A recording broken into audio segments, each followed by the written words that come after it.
Now अब हमें polarise light को डिटेक्ट कैसे करना है उसके बारे में अभी हमें यहां पर जानना है। Detection of polarize light. Detection of polarize light कैसे होता है ये हरापा का क्रिस्टल यूज करके हम देखेंगे। ठीक है, सबसे पहले ये है आपका beam of light. This is your beam of light, ये आपका सोर्स मान लीजिए। ठीक है, so this is your beam of light. इसमें आपने यहां पे ये अनपोलराइज लाइट जो है ये यहां पे निकाला।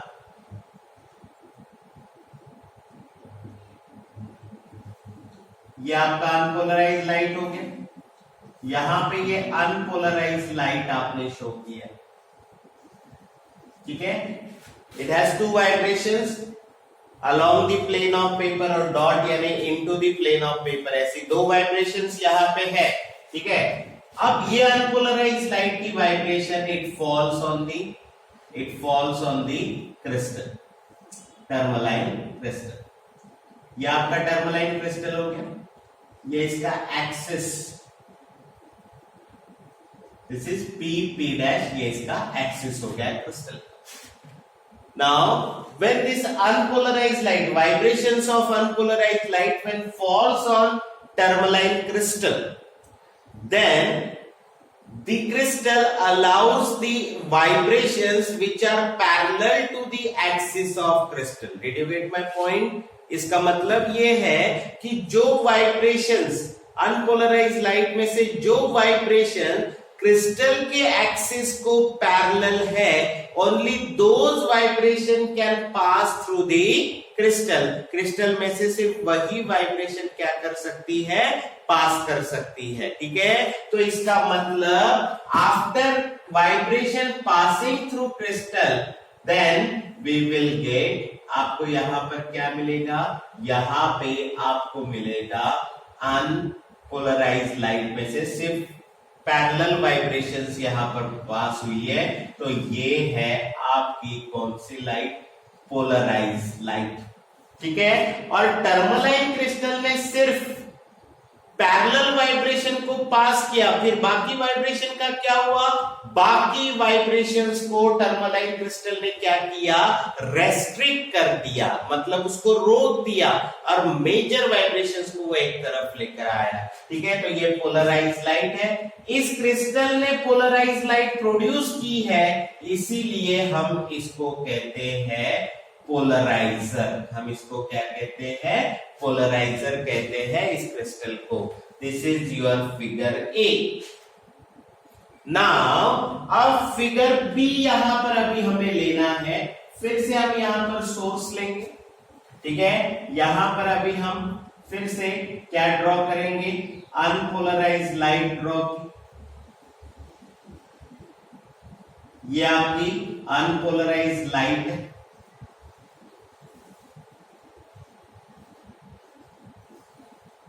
ये आपकी अनपोलराइज लाइट है। Now we are taking two crystals having their axis parallel to each other. अब हम दो क्रिस्टल्स लेने वाले हैं जिनके एक्सिस एक दूसरे को पैरेलल है। तो आप यहां पर ये फर्स्ट क्रिस्टल यहां पे रख रहे हैं, टर्मलाइन क्रिस्टल। ये पहला क्रिस्टल, इसका ये वाला एक्सिस है p डैश एग्जैक्टली। अब यहां पे हम दूसरा क्रिस्टल रख रहे हैं, इसका एक्सिस है यहां पे q डैश। ठीक है, ये इसका एक्सिस हुआ इस क्रिस्टल का। Now both axis are parallel to each other. Now when unpolarized light, vibrations of unpolarized light falls on first crystal, then we will get polarized light after the crystal first. ठीक है, तो यहां पर आपको क्या मिलना है, यहां पे आपको मिलना है पोलराइज लाइट। ठीक है, ये आपको मिल गया पोलराइज लाइट। ठीक है, क्योंकि फर्स्ट क्रिस्टल क्या करेगा, ओनली पैरेलल वाइब्रेशंस को पास करेगा थ्रू इट। ठीक है, ये polarize light. Now this polarize light falls on the vibrations of polarized light falls on second crystal, then also the intensity of polarized light remains as it is, and the vibration after the crystal cube we will again get polarized light. That means ये इससे हमें ये चीज clear हुई कि after crystal cube we also get polarized light. ठीक है. Now if we rotated crystal cube, अगर आप क्रिस्टल क्यूब को रोटेट भी करेंगे तभी भी then also the axis of both crystals are parallel. अगर दोनों क्रिस्टल के एक्सिस अगर पैरेलल है तो यहां पर ये ध्यान में रखना है कि ये पोलराइज लाइट को अनअफेक्टेड कर रहा है, मतलब इस पे इफेक्ट नहीं कर रहा है. Polarize light as it is second crystal में से भी पास हो रही है. तो इसीलिए ये फर्स्ट क्रिस्टल जो है ये पोलराइजर कहलाएगा और ये जो सेकंड क्रिस्टल जो है ये एनालाइजर कहलाएगा. ठीक है, ये आपको यहाँ पर ध्यान में रखना है. तो यहाँ पे ये सेकंड क्रिस्टल था जिसको हम एनालाइजर किया. ये एनालाइज करता है whether the plane polarized light is produce और नॉट. ठीक है, ये हुआ आपका फिगर बी. अब इसके बाद में हमें यहाँ पे देखना है नेक्स्ट तीसरा फिगर. ठीक है, यहाँ पे अभी ये आपका सोर्स हो गया, ये आपका पोलराइज्ड लाइट, ये अनपोलराइज्ड लाइट है, ये आपका अनपोलराइज्ड लाइट. नाउ अब हम we are not changing the position of first crystal. हम पहले क्रिस्टल का पोजीशन जो है वो एज इट इज रखते हैं. ठीक है, ये फर्स्ट क्रिस्टल का पोजीशन जो है ये एज इट इज रखा हमने. ठीक है, ये फर्स्ट क्रिस्टल का पोजीशन एज इट इज रखा p dash. Now second crystal is rotated horizontally. ठीक है, आपको अभी सेकंड क्रिस्टल को क्या करना है, हॉरिजॉन्टली रोटेट करना है. मतलब ये क्रिस्टल अभी ऐसा है, ये क्रिस्टल आपने ऐसे अभी क्या करना है, रोटेट करना है और इसको ऐसे धीरे धीरे धीरे धीरे इसको रोटेट करके इसको लाना है हॉरिजॉन्टल. ठीक है, तो यहाँ पे after crystal first crystal you will get polarized light.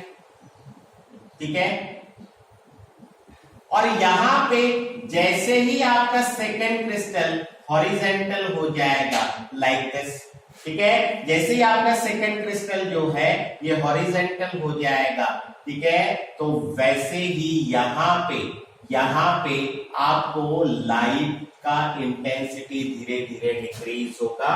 ये क्रिस्टल पहले वर्टिकल था, अब हमने धीरे धीरे धीरे धीरे उसको हॉरिजॉन्टली लाया. When the both axes are perpendicular to each other, then after crystal cube we will not get any light. ठीक है, that means polarized light का intensity धीरे धीरे क्या होगा, कम होगा. और finally when second crystal is perpendicular to first crystal, then after second crystal we didn't get any light. इसीलिए ये एनालाइजर है और ये आपका पोलराइजर है. दिस इज योर फिगर सी. ठीक है, so this is your detection of unpolarized light. इससे हमें पता चला कि पोलराइज्ड लाइट कैसे प्रोड्यूस की जाती है by using tourmaline crystal. Now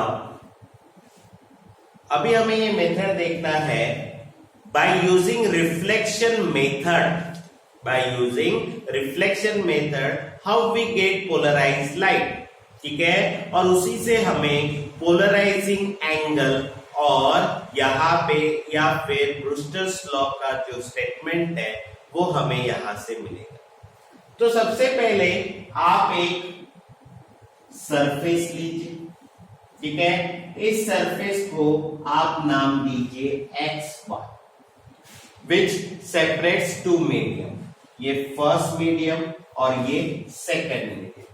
ठीक है, consider XY is a plane refracting surface, ये एक रिफ्रैक्टिंग सरफेस है xy. Above xy there is first medium, below xy there is second medium. Now draw a perpendicular at any point on the crystal, on the refracting surface. आपने यहाँ पे ये n dash, ये एक perpendicular n dash, ये एक perpendicular draw किया on refracting surface xy. Now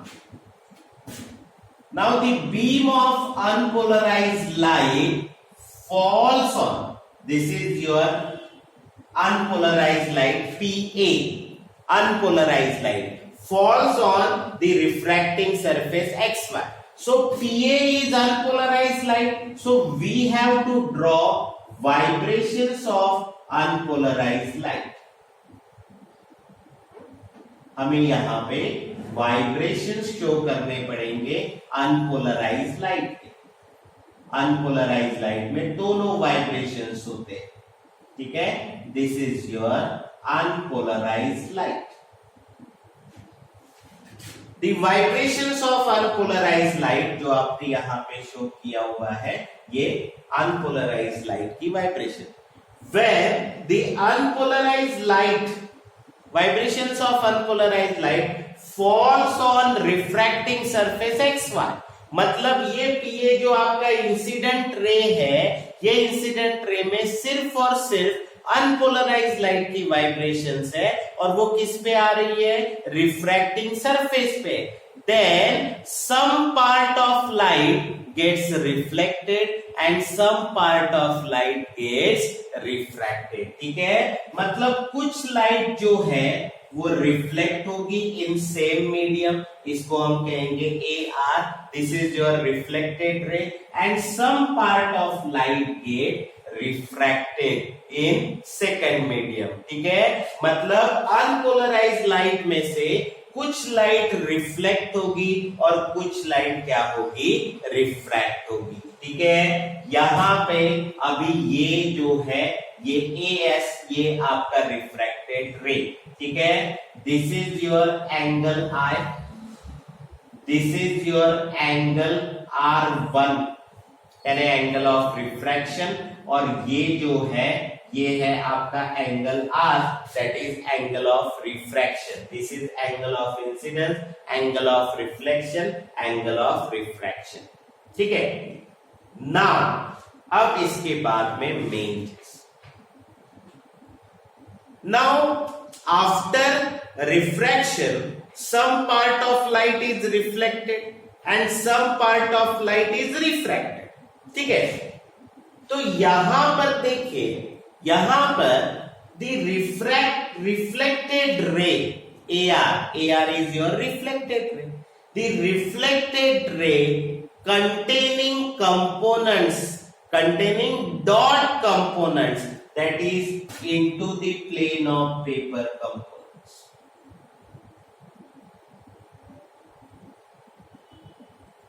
Reflected ray contains only dot components. Now dot components is like this. This is your refracting surface and this component is, this dot component is parallel to refracting surface. यानी क्या मतलब हुआ इसका कि refracting surface को dot component क्या है? Parallel है. ठीक है, that means only one type of vibration is in reflected ray. Only dot component is there. That means 100% of reflection takes place for dot component. मतलब unpolarized light में से maximum 99% जो dot component है वो कहाँ गए? वो गए reflected ray में. मतलब कि ये जो AR जो आपका reflected ray है ये completely polarized है. How do we know? Because this ray of light contains only one type of vibration, that is into the plane, that is only dot component.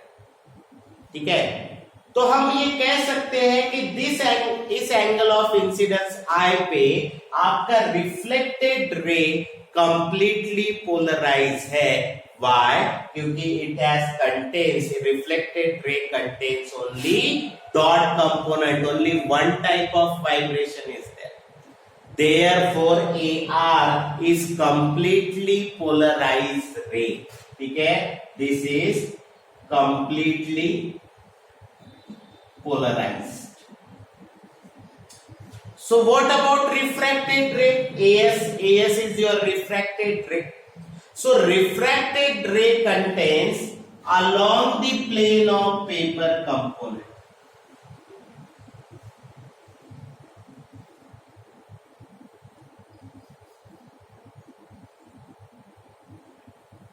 Along the plane of paper component. That means इसी same angle of incidence पे along the plane of paper ये component totally refract हुए हैं.